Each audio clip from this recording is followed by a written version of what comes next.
الحيوانات اللي معانا النهاردة كانت على بعد لحظات من الموت، مش مشاهد تمثيل. دي مواقف حقيقية لحيوانات اتحطت في أخطر ظروف ممكنة، وكل واحد فيهم كان بيحاول ينجو بأي طريقة.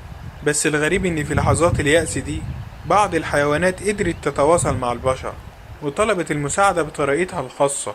وأول ما الإنسان اتدخل القصة اتغيرت تماما. كمل الفيديو للآخر وشوف لحظات إنقاذ حقيقية وتصرفات هتخليك تقول معقول الحيوان بيفهم كده. وقبل ما نكمل تعالوا ناخد حسنتين ونصلي على سيدنا محمد صلى الله عليه وسلم.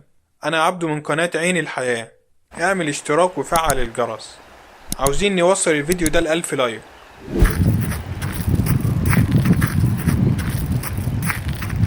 بعض الحيوانات ذات القرون الكبيرة بتعمل مشاكل كتير ودي منها.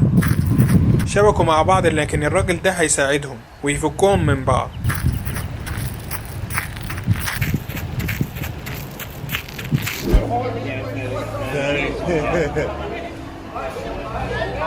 مش تاخد بالك وانت طاير؟ هطلع واساعدك المرة دي، بس خد بالك بعد كده عشان ما تقعش في المشكلة دي تاني.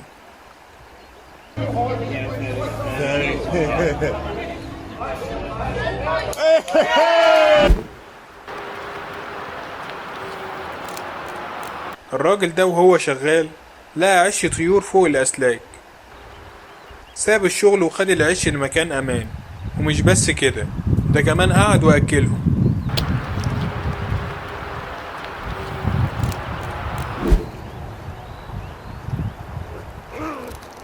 مش قلتلك بطل شقاوة؟ نط نطة وكسر سقف البيت واتحشر. صاحب البيت شافه وراح عشان يساعده. جاب المعدات وخرجه من مكانه، والحمد لله ما حصلوش حاجة.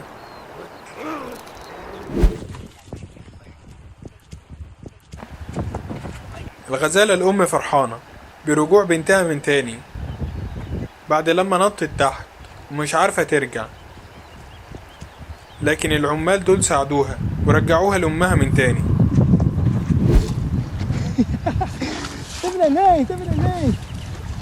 صيادين بعد لما اصطادوا السمكة دي لقوها بتولد فساعدوها عشان السمك الصغير.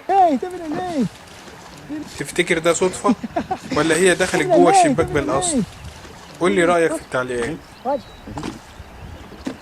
Маленького чуть не утонул.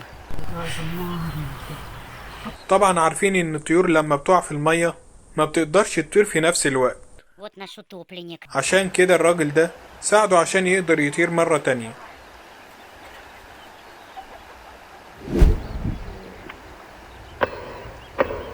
القطط دايما بتعمل مشاكل، حشرت نفسها بطريقة غريبة، والراجل ده ساعدها بكل الطرق عشان ترجع لحياتها الطبيعية من جديد.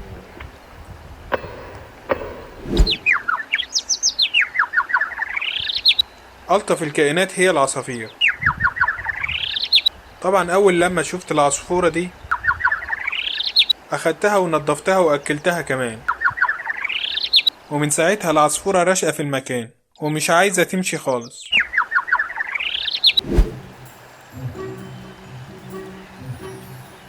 دي وجبة لذيذة وصيدة سهلة،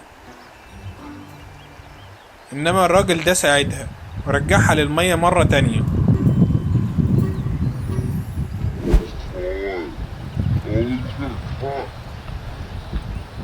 كلب البحر عاوز يرجع للبحر من تاني، فالناس دي بتساعده عشان يرجع لحياته من جديد.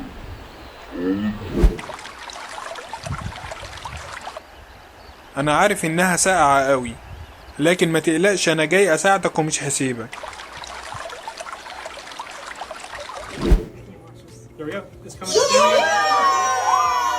الطبيبة خرجت اللي في زوره، كان هيموت خلاص.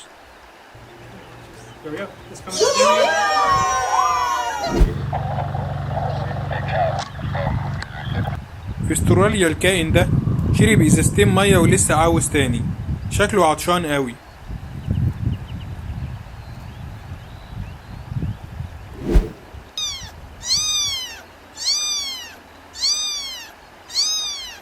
القطة دي اتزنقت زنقة وحشة قوي، فالعمال دول بيساعدوها بكل فن عشان يقدروا يخرجوها من غير أي أذى، والحمد لله طلعوها من غير ما يحصل لها أي حاجة.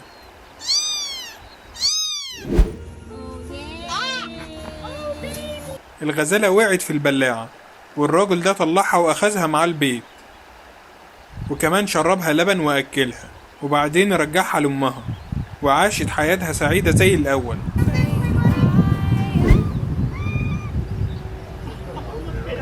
القطة دي جعانة قوي، فراحت للمطعم وطلبت أكل من الشيف، والشيف اداها أكل من الشباك.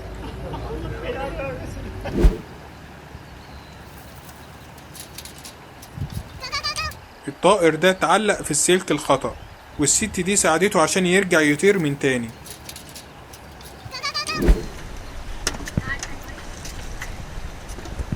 الساحل الذهبي في استراليا، الحيتان بتحتاج لمساعدة، الصيادين دول بيساعدوا الحوت ده في البحر.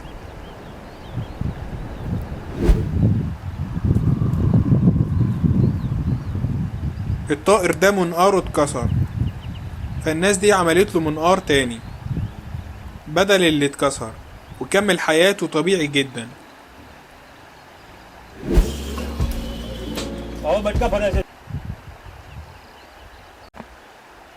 للأسف الفيديو خلص، وأنا شخصيا زعلان إنه خلص، لأنه أحلى وقت بيعدي عليا بجد هو وأنا معاكم هنا. لو مشهد واحد بس لمسك أو أثر فيك، انزل اكتبلي في التعليقات إيه أكتر لحظة أثرت فيك. تعليقك بيفرق معايا ويخليني أقدم محتوى أقوى في الفيديو اللي جاي. فما تنساش تشترك في القناة وتفعل الجرس عشان ما يفوتكش أي فيديو جديد. وما تنساش أهم حاجة، ادعوا لإخواتنا في فلسطين، ربنا يكون معاهم وينصرهم. أشوفكم قريبا جدا في فيديو جديد. رب الخير لا يأتي إلا بالخير. سلام.